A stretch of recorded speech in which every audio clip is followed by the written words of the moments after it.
We are all someone's daughter, wife, and mother. The blade you wield right now is ultimately pointed at your own heart.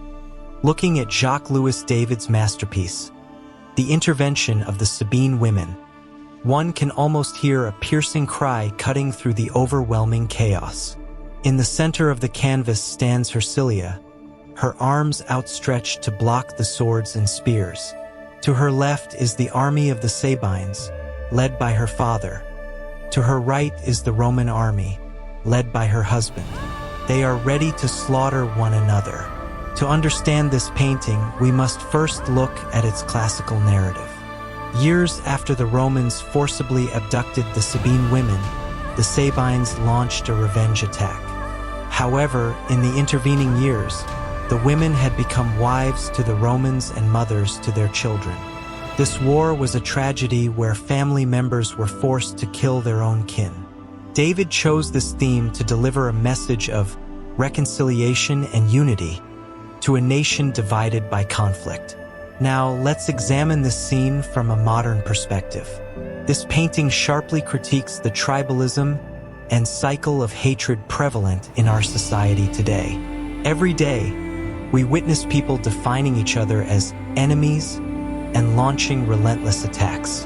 We are often ready to tear apart both those who represent our cherished values and those who share our daily lives, all in the name of ideology or resentment. Psychologically, the women standing in the middle with their children at their feet represent the mediating self within us.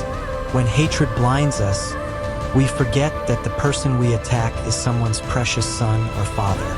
The women cry out, "The man you are trying to kill is the father of my children, and the man you are trying to protect is the father who gave me life." This is a desperate plea to see others not as isolated monsters, but as humans connected to us. Ultimately, the philosophical insight David offers is clear.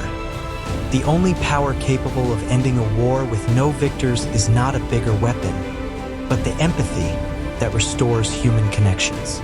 Looking back at the conflicts we faced throughout our lives, what truly remains? Was it the thrill of defeating an opponent, or the emptiness of losing someone dear? If you hold a blade of resentment in your heart today, take a moment to recall Hercilia's earnest gaze.